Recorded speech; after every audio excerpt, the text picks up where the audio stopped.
Halo sobatku, dimanapun kalian berada, gimana kabarnya? Semoga kalian dan keluarga dalam keadaan baik-baik saja ya.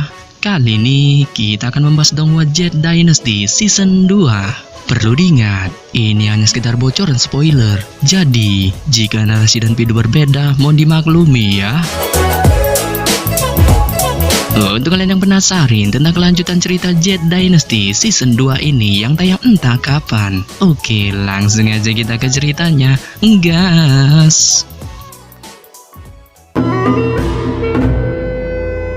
Menglanjutkan cerita sebelumnya, setelah Loli peramal Xiaohuan terkejut membaca dua karakter huruf di kertas yang dituliskan Qin Wuyan adalah Ghostly. Ia spontan meneriakkan nama Ghostly di sekitar tempat ini. Yang hal ini membuat jalan utama di desa Big Wang yang awalnya ramai dengan lalu lalang manusia ini pun tiba-tiba menjadi tenang. Bahkan beberapa dari mereka diam-diam mundur serta mengumpat di sudut-sudut jalan dan atap rumah ketika mendengar nama Ghostly yang sangat melegenda serta mengerikan ini. Yang pada dasarnya, suasana tenang yang sedikit membagongkan ini juga dirasakan pria tua peramal Zhou Yixian saat ia hanya bisa melihat sekelilingnya dengan tatapan pelongo-pelongo di wajahnya. Akan tetapi, ketika suasana membagongkan ini masih terjadi di desa Big Wang ini, Xiaohuan perlahan mengembalikan kertas yang dituliskan Qin Wuyan sebelumnya sembari memberitahunya bahwa ramalan nasib ini hanya bisa dituliskan secara pribadi oleh orang yang bersangkutan untuk diramal. Sehingga pada saat yang sama, Qin Wuyan yang mendengar hal ini pun hanya bisa tersenyum santuy tanpa menunjukkan kemarahan sedikit pun di wajahnya. Serta pada saat ini, ia masih tetap tidak mau beranjak pergi dari meja ramalan Xiaohuan dengan masih tetap berdiri di depannya. Dan melihat Qin Wuyan si tulul ini masih ngeyel dengan ramalannya, ekspresi di wajah Xiaohuan perlahan berubah gabut. Akan tetapi, tepat pada saat kegabutan ini perlahan terpancar di wajah Xiaohuan, sebuah tangan tiba-tiba menjulur dari samping dan menulis kata Ghostly di atas kertas Qin Wuyan sebelumnya, diikuti dengan suara seseorang ini yang mengatakan untuk melihat dua karakter yang ditulisnya ini. Yang pada dasarnya, mendengar suara seseorang ini, Xiaohuan segera berbalik sembari menatapnya dengan segera bersandar di bahunya saat bola matanya terus berputar untuk mengamati wajah seseorang ini yang ternyata seseorang ini secara mengejutkan adalah Xiaopan Xiantuli. Sehingga pada saat yang sama, setelah mengamati wajah tampan Xiaopan untuk waktu yang lama, Xiaohuan segera mengambil kertas yang dituliskan Xiaopan sebelumnya, sembari membaca tulisan Ghostly di kertas itu dengan suara keras.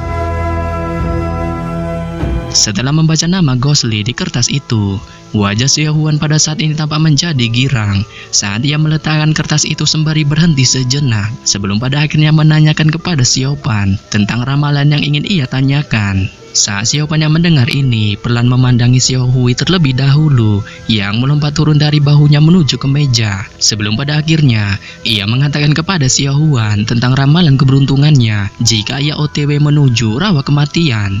Tetapi pada saat yang sama, Xiaohuan yang mendengar pertanyaan ramalan dari Xiaopan ini pun hanya menatapnya sembari tertawa dengan mengatakan kepadanya bahwa dirinya tidak bisa meramal nasibnya, yang hal ini didasari atas nama hantu yang disandangnya saat ini, dengan merasa kemungkinan ia jelas tidak akan percaya pada dewa serta hantu. Sehingga pada saat yang sama, Xiaopan Xiantuli yang mendengar kata yang diucapkan Xiaohuan ini pun spontan terdiam sembari terus menatapnya tanpa mengucapkan sebiji kata pun. Tetapi ketika Xiaopan masih terdiam seperti ini, Qin Wuyan yang ada di sampingnya tiba-tiba tertawa sembari mengatakan kepada Xiaohuan bahwa perkataan yang diucapkannya itu salah. Yang hal ini membuat Xiaohuan segera terkejut dengan menanyakan kepada Qin Wuyan tentang letak kesalahannya. Dan mendengar pertanyaan dari Xiaohuan, sebuah sinar perlahan muncul di mata Qin Wuyan dengan menghadap Xiaohuan. Tetapi tatapannya masih tampak melesat ke arah Xiaopan Xiantuli saat ia memberitahu Xiaohuan dengan senyumannya bahwa walaupun Xiaopan menyandang nama Ghostly, kemungkinan ia masih mempercayai sebuah ramalan, terutama dewa dan hantu. Yang pada dasarnya, mendengar pembelaan dari Qin Wuyan, Xiaopan tanpa basa-basi segera berbalik menghadapnya, diikuti dengan Qin Wuyan yang juga berbalik menghadapnya. Yang hal ini membuat kedua pemuda ini pada akhirnya saling berhadapan di jalan utama dengan raut wajah sangar mereka. Serta pada saat yang sama, pria peramal Zhou Yixian juga tiba-tiba merasakan lingkungan ini menjadi sunyi senyap dengan banyaknya tatapan semua praktisi yang ada di wilayah ini menatap langsung ke arah mereka. Yang dari kelihatannya, mereka bersiap melakukan serangan kapan saja menggunakan senjata magis mereka. Akan tetapi, ketika kepanikan ini perlahan terpancar di wajah Zhou Yixian, Ghostly tanpa diduga tiba-tiba mengatai Qin Wuyan dengan sebutan Du Gongji, yang dari istilah itu merupakan nama julukan dari Qin Wuyan yang berasal dari sekte Wandu. Yang hal ini juga diikuti Qin Wuyan saat ia memanggil Xiao Pan si hantu Li dengan sebutan Su Gongji, atau nama julukannya juga di sekte Raja Hantu. Beberapa saat setelah Ghostly serta Qin Wuyan saling menyebutkan julukan nama mereka, suasana di tempat ini anehnya menjadi tenang serta tegang. Yang hal ini membuat pria tua peramal Zhou Yixian merasa dirinya hampir tepar serta ingin diam-diam berkemas dan membawa kabur Xiao Huan pergi dari tempat ini. Tetapi karena kedua pemuda ini merupakan pelanggar ramalan mereka, ia tidak berani menyinggung perasaan mereka serta bergerak sedikit pun dari tempatnya. Tetapi pada saat yang sama, ketika suasana di tempat ini menjadi tegang, Qin Wuyan tanpa diduga tiba-tiba tertawa kepada Ghostly dengan mengatakan kepadanya bahwa dirinya sangat beruntung dapat bertemu dengannya lagi setelah cukup lama tidak bersua. Saat Xiao Pan yang melihat ini segera tersenyum kepadanya sembari menyapanya dengan sebutan saudara Qin. Serta pada saat yang sama, Qin Wuyan kemudian sedikit memuji Xiao Pan yang kemungkinan besar akan mendapatkan harta langka di rawa kematian tanpa hambatan apapun. Saat Xiao Pan yang mendengar pujian ini menunjukkan kerendahan hatinya dengan memuji balik Qin Wuyan yang menurutnya memiliki peluang besar untuk mendapatkan harta langka itu. Sehingga pada saat yang sama, setelah kedua pemuda ini saling melemparkan guyonan satu sama lain, keduanya saling memandang sembari terus tertawa terbahak-bahak. Sebelum pada akhirnya, Qin Wuyan yang tampak kebelet boker plus ingin ngebet untuk mendapatkan harta langka di rawa kematian pun kemudian menangkupkan tangannya ke arah Xiao Pan sebelum pada akhirnya berbalik dan pergi. Yang hal ini juga membuat para praktisi yang berkumpul sebelumnya dengan jiwa-jiwa kepo yang mereka miliki juga memilih untuk membubarkan diri masing-masing. Dan setelah kepergian Qin Wuyan, tatapan Xiao Pan kemudian mendarat pada Xiao Huan yang berdiri di sampingnya saat dia terus memandangnya untuk waktu yang lama serta juga menatap pria tua peramal Zhou Yixian. Dan akhirnya kembali lagi ke arah Xiao Huan saat senyuman tiba-tiba muncul di sudut bibirnya dengan merasa tidak menyangka atas perubahan drastis dari Loli Xiao Huan yang sudah beranjak dewasa. Serta pada saat yang sama, setelah memberikan senyum tampannya kepada Xiao Huan, Xiao Pan kemudian membawa Xiao Hui ke bahunya lagi serta beranjak pergi untuk OTW menuju ke arah barat. Yang pada dasarnya ketika kepergian Xiao Pan, Xiao Huan kemudian tersadar dengan tiba-tiba merasakan kekecewaan di wajahnya melihat pemuda tampan, alim dan bijaksana yang ia lihat sewaktu bocil dahulu kini telah berubah menjadi pemuda brutal yang memihak kepada paksi iblis. Tetapi pada saat yang sama, saat kekecewaan ini masih terpancar di raut wajah Loli Xiao Huan, tiba-tiba suara teriakan yang memanggilnya terdengar di sampingnya. Yang hal ini membuat Xiao Huan serta abahnya yang sedang berkemas untuk mengkanjutkan marketing ramalan mereka pun langsung terkejut dengan segera berbalik untuk melihat bahwa seseorang yang memanggil Xiao Huan sebelumnya merupakan seorang pria berwajah burik berpenampilan seperti anjing yang ternyata itu adalah Yego. Beberapa saat setelah mendatangi Xiao Huan, Yego yang tidak mau ketinggalan tentang ramalan-ramalan membagongkan ini pun meminta tolong kepada Xiao Huan untuk membacakan ramalan keberuntungannya. Saat Xiao Huan yang mendengar ini perlahan menatap Yego sembari menanyakan kepadanya tentang dua metode ramalan yang ingin digunakannya, yaitu wajah atau karakter huruf.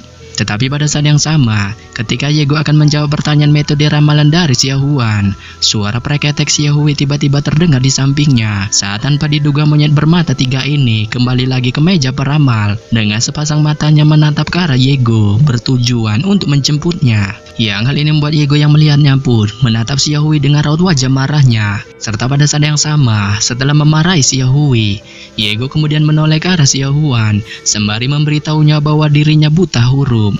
Yang hal ini membuatnya meminta kepada Xiao Huan untuk meramalnya menggunakan metode wajah buriknya. Saat Xiao Huan yang melihat ini segera tersenyum serta menanyakan kepada Yego tentang ramalan yang ingin ia ketahui di wajah buriknya. Sehingga pada saat yang sama, Yego yang mendengar hal ini pun terdiam sejenak sembari terus berpikir kritis sebelum pada akhirnya ia meminta Xiao Huan untuk meramal nasibnya di masa depan. Saat Xiao Huan yang mendengar ini perlahan memandangi wajah burik Yego untuk waktu yang lama sebelum pada akhirnya ia memberitahu Yego tentang ramalannya yang menurutnya bahwa ramalannya di masa depan kemungkinan akan berjalan suram. Yang hal ini membuatnya menyarankan kepada Yego untuk bersikap dermawan serta rendah hati jika ia ingin terus hidup di masa depan. Sontak mendengar ramalan suramnya yang diucapkan Xiaohuan, wajah Yego segera berubah pucat dengan ekspresi mengerikan di wajah buriknya. Akan tetapi pada saat ini Zhou Yixian segera bergabung dalam ramalan ini dengan mengulurkan tangannya sambil tertawa ke arah Yego sembari memintanya 10.000 cuan tanda transaksi ramalan ini. Tetapi pada saat yang sama, Yego yang melihat ini segera berteriak marah dengan tidak mau membayar sebiji cuan pun transaksi ramalan, serta mencap ramalan yang diucapkan Xiaohuan adalah hoak. Yang hal ini membuat Zhou Yixian yang melihatnya pun segera terkejut terheran-heran. Sebaliknya Xiaohuan malah menunjukkan raut biasa aja di wajahnya. Akan tetapi, ketika Yego hendak berbalik dan mengingkari pembayarannya, tiba-tiba Xiaohui yang berjongkok di sampingnya segera berteriak dan melompat ke tubuhnya. Yang hal ini membuat Yego yang melihatnya pun segera mengutuk marah kepada Xiaohui. Akan tetapi, belum saja Yego selesai memaki Xiaohui, Xiaohui mengambil keuntungan dari mengacaukan Yego dengan mengambil beberapa cuan koin di bajunya saat ia segera melompat lagi dan mendarat di atas meja di depan Xiaohuan serta memberikan beberapa cuan itu kepadanya.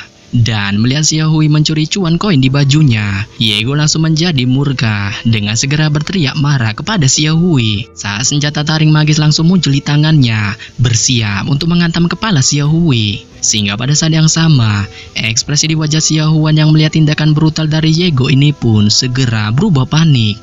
Akan tetapi, ketika kepanikan ini perlahan terpancar di wajah Xiaohuan melihat tindakan brutal pria berwajah burik ini, Xiaohui langsung melompat ke atas meja serta segera mengeluarkan aura mengerikan di tubuhnya.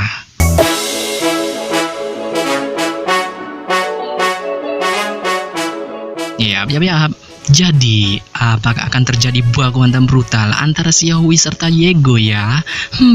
Kita tunggu aja di cerita selanjutnya. Bye-bye.